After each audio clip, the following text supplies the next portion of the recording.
આ જોઈને તમને શું લાગે છે કે આ આઈસ્ક્રીમ છે, મેંગો આઈસ્ક્રીમ? બટ નહીં, આ મેંગો આઈસ્ક્રીમ નથી, આ મેંગો આઈસ્ક્રીમ શ્રીખંડ છે, જેને એકદમ સરસ બહાર રાખશો તો પણ ઓગળશે નહીં. એકદમ સરસ આઈસ્ક્રીમ જેવું જ થીક, નહીં ખાટું નહીં સ્વીટ, પ્રોપર બેલેન્સિંગ ટેસ્ટ સાથે, પરફેક્ટ માપ સાથે મેંગો આઈસ્ક્રીમ શ્રીખંડ. તો ફટાફટ જોઈ લઈએ કઈ રીતે બને છે આ મેંગો આઈસ્ક્રીમ શ્રીખંડ.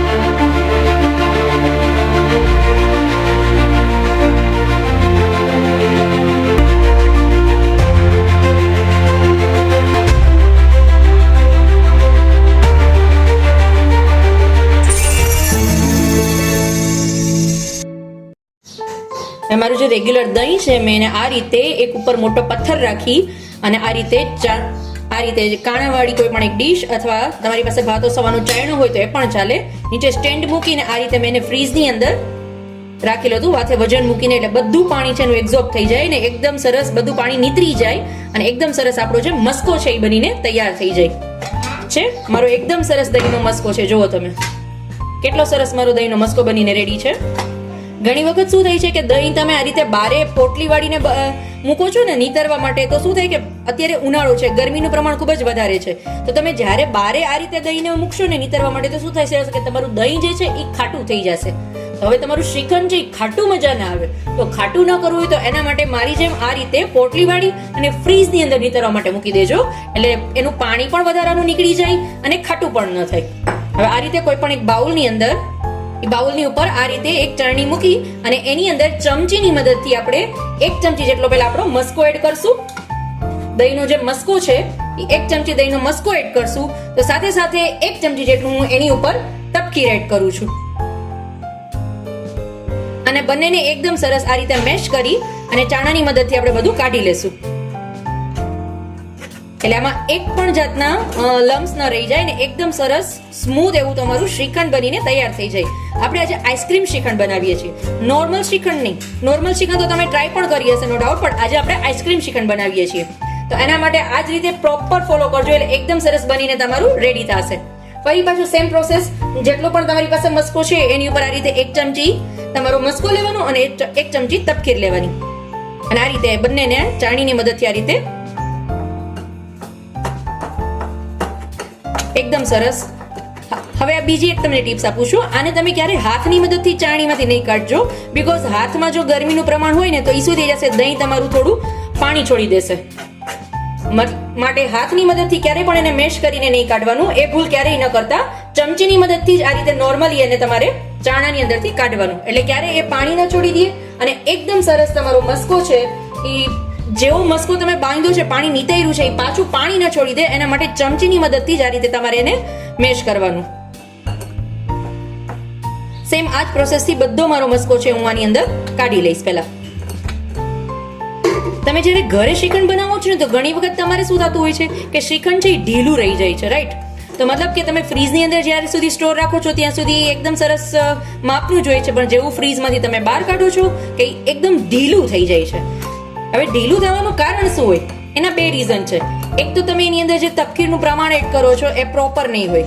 બીજું રીઝન એ છે કે તમે હાથની મદદથી મેશ કરતા હશો, અથવા ત્રીજું રીઝન એ છે કે એની અંદર થોડો પણ તમારો પાણીનો ભાગ રહી ગયો હોય તો તમારું શ્રીખંડ છે એ ઢીલું થવાના 100% ચાન્સ છે. બટ સેમ આ જ પ્રોસેસથી કરશો તો બિલકુલ તમારું શ્રીખંડ છે એ ઢીલું નહીં થાય ને એકદમ સરસ ઘટ તમારું જેવું શ્રીખંડ તમે બનાવો છો એવું જ સેમ ટુ સેમ શ્રીખંડ બહાર રાખશો કે ફ્રીઝમાં રાખશો એકદમ સરસ રહેશે. સર્વ કરતી વખતે જે ઢીલું પડી જાય છે ને એ નહીં થાય.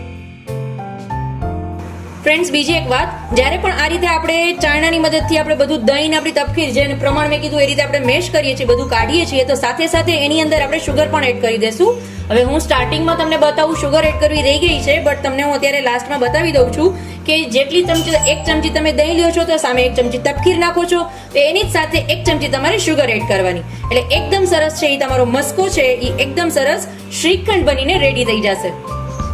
એટલે આશરે હું એમ કહી શકું કે જેટલું તમે દહીં લ્યો છો 250 ગ્રામ જેટલું દહીં લ્યો છો તો સામે 250 ગ્રામ જેટલી ખાંડ એડ કરવાની. પણ ખાંડ છે એ ઓલવેઝ યાદ રાખજો આખી ખાંડ લેવાની છે, દળેલી ખાંડ નહીં, બીકોઝ દળેલી ખાંડથી પણ ઘણી વખત શું થશે, પાણી છોડી દેશે. એટલે આખી ખાંડ જ લેવાની અને આ રીતે તમારે મેશ કરી લેવાનું. હવે અત્યારે હું આગળ સ્ટાર્ટિંગમાં એડ કરવી રહી ગઈ છે, એટલે એક સાથે બધી અત્યારે લાસ્ટમાં હું એડ કરી દઉં છું અને દહીંમાં મિક્સ કરીને બધી કાઢીશ. તમે મારા જેવી ભૂલ ના કરશો ફ્રેન્ડ્સ, નહીં તો શું થાય, એક સાથે બધી ખાંડ કાઢવી બહુ ડિફિકલ્ટ થશે. જે મને અત્યારે ડિફિકલ્ટી પડે છે એ તમને ના પડે એટલા માટે કહું છું કે જ્યારે તમે 1 ચમચી દહીં એડ કરો છો એની જ સાથે ખાંડ એડ કરી દેજો અને પછી આ રીતે મેશ કરજો, એટલે તમને મારા જેટલી ડિફિકલ્ટી નહીં પડે. એક વખત આખું બેટર તમારું જે આ રીતે તમારે ચાળણીની મદદથી નીકળી જાય પછી એની અંદર આપણે એડ કરશું આઈસ્ક્રીમ શ્રીખંડ બનાવવું છે. તો એના માટે મેં ઘરની ફ્રેશ મલાઈ લીધેલી છે, જે આપણે રેગ્યુલર ઘરની ફ્રેશ મલાઈ યુઝ કરીએ છીએ એ ફ્રેશ મલાઈ છે અને ચમચીની મદદથી આ રીતે ખાલી એક મિક્સ કરેલું છે, ફેટી લીધેલી છે અને એને આની અંદર હું એડ કરીશ. હવે આ છે મલાઈનું પ્રમાણ કેટલું રાખવાનું. તમે જ્યારે 250 ગ્રામ જેટલું મસ્કો લ્યો છો તો સામે તમારે એમાં 70 થી 80 ગ્રામ જેટલી ફ્રેશ મલાઈ એડ કરવાની. બહુ વધારે પ્રમાણમાં નહીં, ખાલી 70 થી 80 ગ્રામ જેટલી ફ્રેશ મલાઈ એડ કરશું એની અંદર આપણે. એન્ડ એને એકદમ ક્રીમી ટેક્સચર આપવા માટે એની અંદર આપણે મિલ્ક પાવડર એડ કરશું. 50 ગ્રામ જેટલો મિલ્ક પાવડર એડ કરશું. આશરે એમ કહી શકું કે 3 થી 3.5 જેટલી મોટી ચમચી, અને એકદમ સરસ મિક્સ કરી લેશું અને આ રીતે આપણે બધું કાઢી લેશું. સેમ એ જ પ્રોસેસ જે રીતે આપણે શ્રીખંડને આપણા મસ્કાને આ રીતે ચાણીના મદદથી કાઢેલું હતું, સેમ એ જ રીતે આપણે આને પણ કાઢી લેશું. એટલે એકદમ સરસ ક્રીમી ટેક્સચર આવે એનું. હવે આને વિસ્કરની મદદથી એકદમ સરસ આપણે બધું પહેલા મિક્સ કરી લેશું. એકદમ ફેટવાનું નથી કે એકદમ લિક્વિડ થઈ જાય પોર્શન, એવું નથી કરવાનું, ખાલી નોર્મલી મિક્સ જ કરવાનું છે તમારે.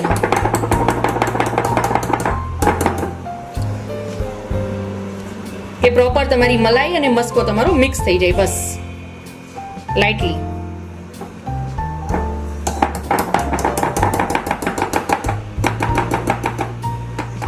એકદમ સરસ મિક્સ કરી લીધું છે આપણે.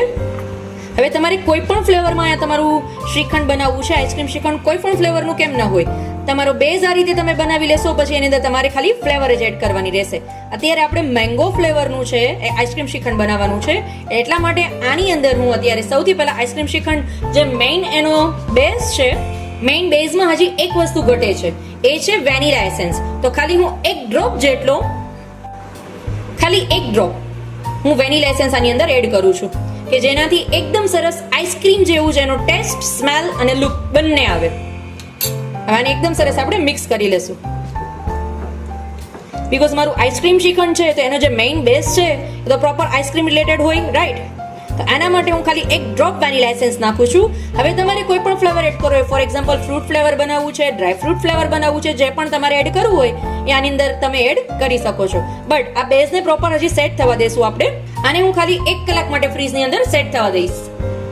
અને જ્યાં સુધીમાં મારો બેઝ જે છે એ સેટ થાય છે તો ત્યાં સુધીમાં આપણે મેંગોને નાના નાના પીસીસમાં કટ કરી લઈએ. એના માટે એક મેંગોની આ રીતે મેં છાલ પહેલા રિમૂવ કરીને લીધેલી છે અને મિડલથી આ રીતે આપણે પહેલા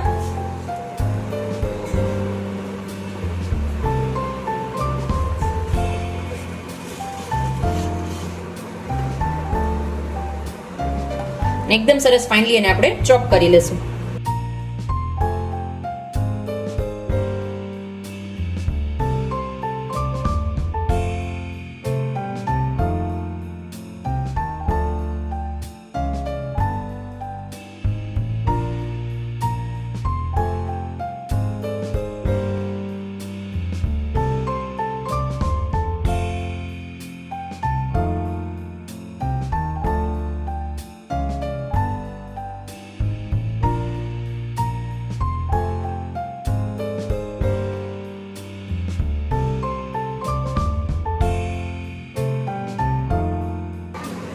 મારી બધી કેરી છે એકદમ સરસ ચોપ થઈ ગઈ છે. હવે આપણે એને આપણા શ્રીખંડની અંદર એડ કરી દેશું.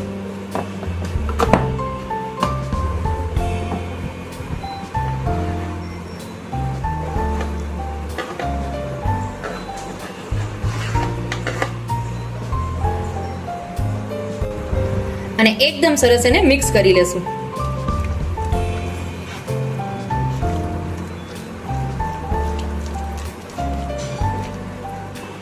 હવે આ પ્રોસેસ કર્યા પછી કમસે કમ આને ફ્રીઝની અંદર 6 થી 7 કલાક માટે તમારે સેટ થવા માટે રાખી દેવાનું, કોઈ પણ એક એરટાઇટ બોક્સની અંદર કે જેમાં છે એર ક્રિસ્ટલ્સ પણ ના રહે, એટલે પાણીના કોઈ પણ એક ક્રિસ્ટલ્સ પણ ન થાય અને આપણી જે શુગર આપણે આખી ખાંડ જે એડ કરેલી છે એ પણ એકદમ સરસ મેલ્ટ થઈ જાય અને તમારું શ્રીખંડ છે એ એકદમ સરસ બનીને રેડી થઈ જાય. જે માર્કેટમાં અત્યારે કરંટ ટ્રેન્ડિંગમાં મળે છે કોઈ પણ શોપ પર તમે શ્રીખંડની શોપ પર જશો તો તમને આઈસ્ક્રીમ શ્રીખંડનો ઓપ્શન મળે છે. તો એ આઈસ્ક્રીમ શ્રીખંડ તમે આજે ઘરે ઇઝીલી બનાવી શકશો. છે ને એકદમ સિમ્પલ રેસિપી અને ટેસ્ટ એટલો જ સરસ આવશે. તો આ સિઝનમાં, આ મેંગો સિઝનમાં મેંગો આઈસ્ક્રીમ શ્રીખંડ જરૂરથી ટ્રાય કરીએ. અને જો મારો વિડીયો પસંદ આવ્યો હોય તો ફ્રેન્ડ્સ મારી ચેનલને લાઈક, શેર અને સબસ્ક્રાઇબ કરવાનું ના ભૂલશો. સબસ્ક્રાઇબ ખાસ કરજો એટલે મારા અવનવા વિડીયોની નોટિફિકેશન સૌથી પહેલા તમારા સુધી પહોંચે. અને કોઈ પણ એક પ્લાસ્ટિકના ડબ્બાની અંદર અથવા સ્ટીલના ડબ્બાની અંદર બધું આપણે સ્ટોર કરી લેશું. અને ફ્રીઝની અંદર એરટાઈટ એને હું સેટ થવા માટે મૂકી દઈશ 6 કલાક માટે, ઓછામાં ઓછી. પછી જ્યારે પણ તમને ક્રેવિંગ થાય છે અથવા કોઈ ગેસ્ટ આવે છે, સર્વ કરવું છે, તો તમારું મેંગો શ્રીખંડ છે, આઈસ્ક્રીમ મેંગો શ્રીખંડ રેડી. મારા આઈસ્ક્રીમ મેંગો શ્રીખંડને હું 6 કલાક માટે ફ્રીઝમાં સ્ટોર થવા માટે મૂકી દઈશ કે એકદમ સરસ સેટ થઈ જાય, શુગર બધી મેલ્ટ થઈ જાય અને પ્રોપર ટેસ્ટ આવી જાય મેંગો આઈસ્ક્રીમ શ્રીખંડનો. એકદમ સરસ, એકદમ ડિલિશિયસ એવું મારું ice cream shrikhand, mango ice cream shrikhand છે એ રેડી છે. જુઓ તમે, આઈસ્ક્રીમના સ્કૂપની જેમ એકદમ ઘટ્ટ મારું શ્રીખંડ છે. બિલકુલ મેલ્ટ નહીં, બહાર રાખશો તો પણ ઓગળશે નહીં અને એકદમ ડિલિશિયસ એવું મારું મેંગો આઈસ્ક્રીમ શ્રીખંડ. પરફેક્ટ માપ સાથે પરફેક્ટ ટેસ્ટ. તો આ વખતે આ ગરમીમાં એકદમ ઠંડુ ઠંડુ ચિલ્ડ એવું મેંગો આઈસ્ક્રીમ શ્રીખંડ જરૂરથી ટ્રાય કરીએ. આવજો ફ્રેન્ડ્સ, માદેવર ટુ ઓલ.